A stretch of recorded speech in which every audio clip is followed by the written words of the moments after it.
আসসালামু আলাইকুম। আপনারা জানেন যে বাংলাদেশের ব্যাংকিং খাতের অবস্থা কতটা ভয়াবহ। কিছু ব্যাংক একত্রীকরণ হতে যাচ্ছে, আবার কিছু ব্যাংক গ্রাহকদের আমানত দিতে আপ্রাণ চেষ্টা করেও ব্যর্থ হচ্ছে। কিন্তু ঠিক এই সময় দেশের 12টি ব্যাংক আমানত সংগ্রহ করে ফুলে ফেঁপে উঠেছে। অর্থাৎ গ্রাহক দুর্বল ব্যাংক থেকে টাকা সরিয়ে এসব শক্তিশালী ব্যাংকে নতুন করে টাকা জমা রাখছে। এই শক্তিশালী ব্যাংকগুলো গ্রাহকদের আস্থা ধরে রেখে নগদ জমার পরিমাণ বাড়াচ্ছে। আজকের ভিডিওতে আমরা এই শক্তিশালী 12টি ব্যাংকের নাম জানব, যেখানে আপনি নির্ভয়ে ব্যাংকিং করতে পারবেন। এবং ভিডিও শেষে আরও জানতে পারবেন কিভাবে টাকা রাখলে ব্যাংক দেউলিয়া হলেও আপনার টাকা মিস হবে না। তাই সম্পূর্ণ ভিডিওটি দেখার জন্য রিকোয়েস্ট করছি। তো ভিডিওতে লাইক করে চ্যানেলে নতুন হলে সাবস্ক্রাইব করে দিবেন।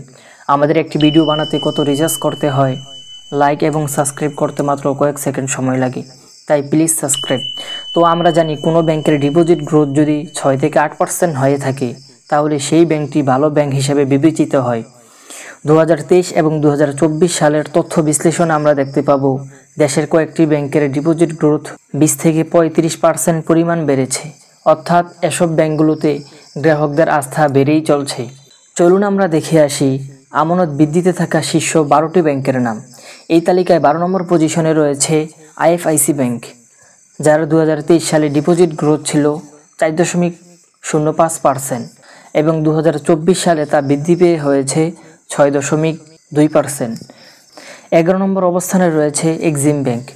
2023 সালের ডিপোজিট গ্রোথ ছিল 6.00%, কিন্তু 2024 সালে তা বৃদ্ধি পেয়ে হয়েছে 6.4%।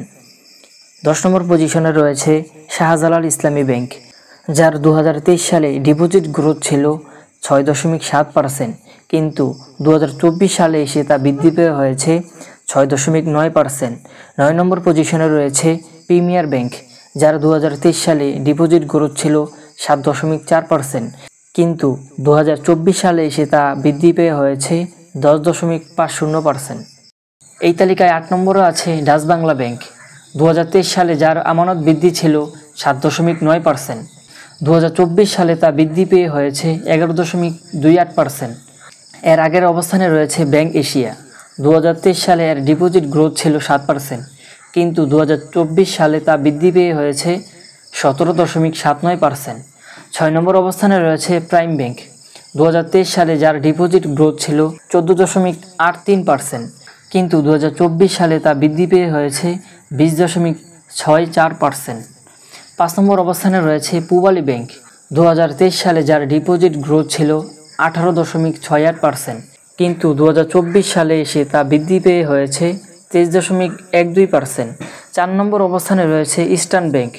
2023 সালে যার ডিপোজিট গ্রোথ ছিল 15.45%, কিন্তু 2024 সালে তা বৃদ্ধি পেয়ে হয়েছে 26.89%। 3 নম্বর পজিশনে রয়েছে মিউচুয়াল ট্রাস্ট ব্যাংক। 2023 সালে যার ডিপোজিট গ্রোথ ছিল 12.46%, কিন্তু 2024 সালে তা বৃদ্ধি পেয়ে হয়েছে 28.04%। দ্বিতীয় অবস্থানে রয়েছে সিটি ব্যাংক।